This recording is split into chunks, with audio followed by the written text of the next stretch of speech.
నమస్కారం అండి. నా పేరు doctor Praveen. So, heart attacks బారిన పడకుండా మన్ని మనం ఎలా కాపాడుకోవాలి?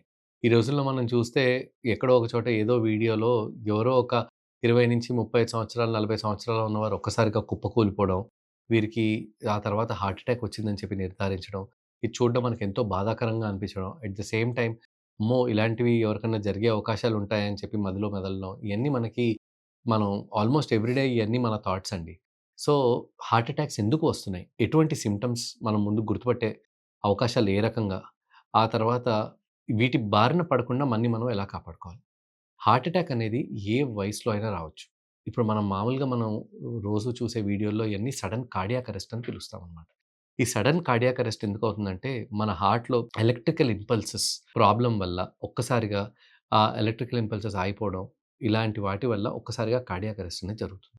ఇలాంటి కార్డియాక్ అరెస్ట్ జరిగినప్పుడు చుట్టుపక్కలున్న వాళ్ళు వెంటనే రియాక్ట్ అయ్యి, వారు వెంటనే సీపీఆర్ అనే ప్రక్రియను కనుక మొదలుపెట్టి, ఇమ్మీడియేట్‌గా అంబులెన్స్‌ని, పారామెడిక్‌ని లేకపోతే ఒక డాక్టర్‌ని యాస్ ఎర్లీ యాస్ పాసిబుల్ మీరు పిలవగలిగితే, మనం ఒక ప్రాణాన్ని సేవ్ చేసే అవకాశం ఉంటుందన్నమాట. సడెన్ ఎలక్ట్రికల్ ఇంపల్సెస్‌లో హార్ట్‌లో సంబంధించిన ఎలక్ట్రికల్ ఇంపల్సెస్‌లో సడెన్‌గా ప్రాబ్లమ్ అప్పుడప్పుడు లాంగ్ స్టాండింగ్ హార్ట్ ప్రాబ్లమ్స్ ఉండేవాళ్ళలో, లేదంటే వీరికి family history of heart diseases అంటే ఇంట్లో మన పేరెంట్స్‌కి గానీ, లేదంటే మన అంకుల్స్‌కి గానీ, లేదంటే మన ఫ్యామిలీలో ఎవరికన్నా ఇంతకుముందు హార్ట్ ప్రాబ్లమ్ ఉంటే, జన్యుపరంగా వీరికి కూడా హార్ట్ ప్రాబ్లమ్ ఉండే అవకాశం వల్ల, ఒక్కసారిగా ఇలాంటి సడెన్ కార్డియాక్ అరెస్ట్‌లు జరిగే అవకాశాలుంటాయి. ఇదొక్కటే కాకుండా అప్పుడప్పుడు లైఫ్ స్టైల్ సరిగ్గా మెయింటైన్ చేయకపోవడం, విపరీతమైన జంక్ ఫుడ్ తినడం, ఆ తర్వాత జన్యుపరమైన ప్రాబ్లమ్స్ ఉండడం, ఇలాంటి వాటి వల్ల గూడా మనకు సడెన్‌గా ఇట్లాంటి హార్ట్ ప్రాబ్లమ్స్ అనేవి మనం సాధారణంగా చూసే అవకాశాలుంటాయి. సో, ఇలాంటివి జరిగిన వెంటనే మనం ఆ పేషెంట్‌కి ఫస్ట్ మొట్టమొదటిగా పల్స్ అనేది ఉందా? లేదా? అనేది మనం గుర్తించాల్సిన అవసరం ఉంటుంది. మనకందరికీ ఇక్కడ కెరోటిడ్ పల్స్ అనేది ఉంటుందనమాట. ఈ భాగంలో మనం పల్స్ ఉందా? లేదా? చెక్ చేయడం. లేదంటే రేడియల్ పల్స్ అంటే ఈ భాగంలో మనకు పల్స్ ఉందా? లేదా? అని ఫస్ట్ చెక్ చేయడం. ఒకవేళ పల్స్ లేదు అంటే మనం దాన్ని గుర్తించిన 5-10 సెకండ్ల లోపలే మనం సీపీఆర్ అనేది చేయడం. అంటే మనం 2 చేతుల్ని ఈ రకంగా పెట్టి ఛాతీ మీద 2 చేతులతోటి మనం కనుక వెంటనే మసాజ్ గట్టిగా మొదలుపెడితే వారి గుండెని మళ్ళీ మనం రీస్టార్ట్ చేసే అవకాశాలుంటాయనమాట. సో, ప్రతి ఒక్కరు ఈ సీపీఆర్ అనేది వారికి తెలిసుండాలి. తెలిసున్నప్పుడు తెలుసుకొని దీని గురించి మనం వెంటనే కనుక సీపీఆర్ కనుక మొదలెట్టి, నిమిషానికి కనీసం 100-120 సార్లు మనం గుండె పైన గట్టిగా ఈ మసాజ్ లాగా చేస్తే, పేషెంట్ ఆర్ కుప్పకూలిన వాళ్ళు బతికే అవకాశాలు మెండుగా ఉంటాయి. అండ్ వీరికి బ్లడ్ సర్క్యులేషన్ బ్రెయిన్‌కి గూడా మనం మెయింటైన్ చేసే అవకాశాలుంటాయనమాట. సో, హార్ట్ డిసీజ్ అనేది మనకుందా లేదా అని ఎలా నిర్ధారించుకోవాలి? సో, మొట్టమొదటిగా దీనికి సంబంధించిన కొన్ని సింప్టమ్స్. వీరు ఏం తిన్నా సరే ఛాతీ బరువుగా ఉంటుంది అంటే అందరూ ఇది ఎసిడిటీ అని చెప్పి చాలా ఈజీగా పక్కకు తోసేస్తారు. ఎవరికైనా సరే ఛాతీ బరువుగా ఉంటుంది. ఏ వయసు వారైనా సరే అంటే 10 సంవత్సరాల వయసు నుంచి 100 సంవత్సరాల వయసు వరకు ఎవరికైనా సరే ఈ భాగం నుంచి ఈ భాగం వరకు పొట్ట భాగం వరకు బరువుగా ఉంది.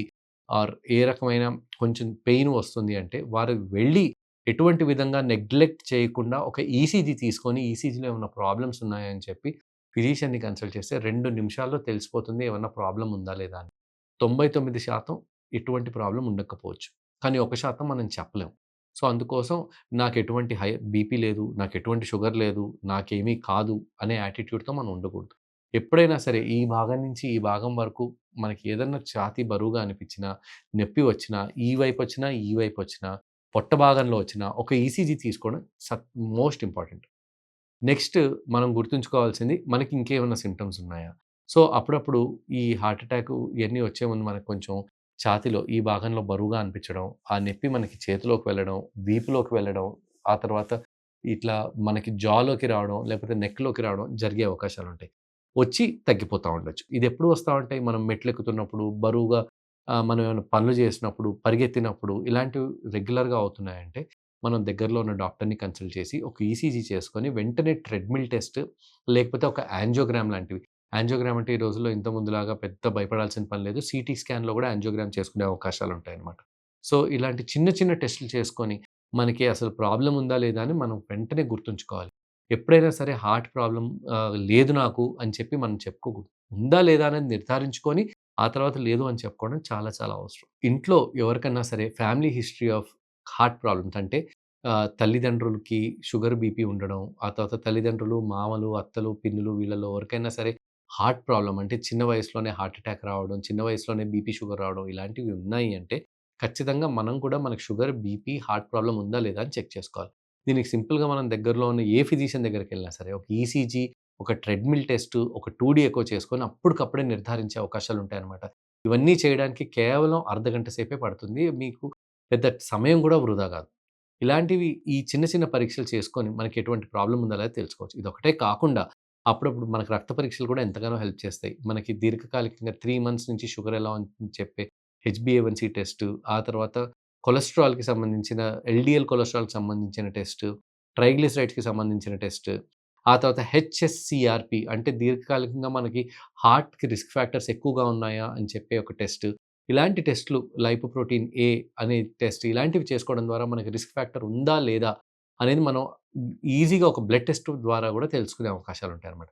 అప్పుడప్పుడు మీకు రెగ్యులర్‌గా మీకు ఛాతీలో నొప్పి వస్తుంది అనుకుంటే, ప్లీజ్ దగ్గరలో ఉన్న ఫిజిషియన్ గాని, కార్డియాలజిస్ట్ గాని కన్సల్ట్ చేసి సింపుల్‌గా ఒక ట్రెడ్‌మిల్ టెస్ట్ ఒకవేళ మీరు నడవలేని పరిస్థితి ట్రెడ్‌మిల్ మీద అనుకుంటే సింపుల్‌గా సీటీ కరోనరీ యాంజియోగ్రామ్ అంటే కేవలం సీటీ స్కాన్‌లోనే మనకు 5 నిమిషాల్లో టెస్ట్ చేసి హార్ట్‌కి బ్లడ్ సప్లై చేసే వెసల్స్‌లో ఎక్కడన్నా బ్లాక్స్ ఉన్నాయా లేదా అని వితిన్ 10 నిమిషాల్లో నిర్ధారించుకోవచ్చనమాట.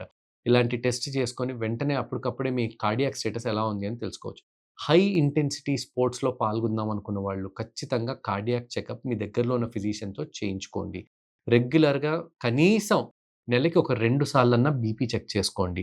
ఊబకాయం వస్తుందంటే సంవత్సరానికి ఒకసారి బ్లడ్ టెస్ట్‌లు చేయించుకోండి. ఆ తర్వాత నా వయసు కేవలం 20 సంవత్సరాలు మాత్రమే. నాకేం లేదు అని ఎప్పుడు అనుకోవద్దు. మీకు ఈవెన్ 18 ఏళ్ల చిన్న పిల్లలున్నా సరే ప్రతి 3 సంవత్సరాలకొకసారి వాళ్ళకి బ్లడ్ టెస్ట్‌లు చేయించడం, ప్రతి నెల ఒకసారి బీపీ చెక్ చేయడం సర్వసాధారణంగా చేస్తే మనం హెల్త్‌తో కాపాడుకోవచ్చు.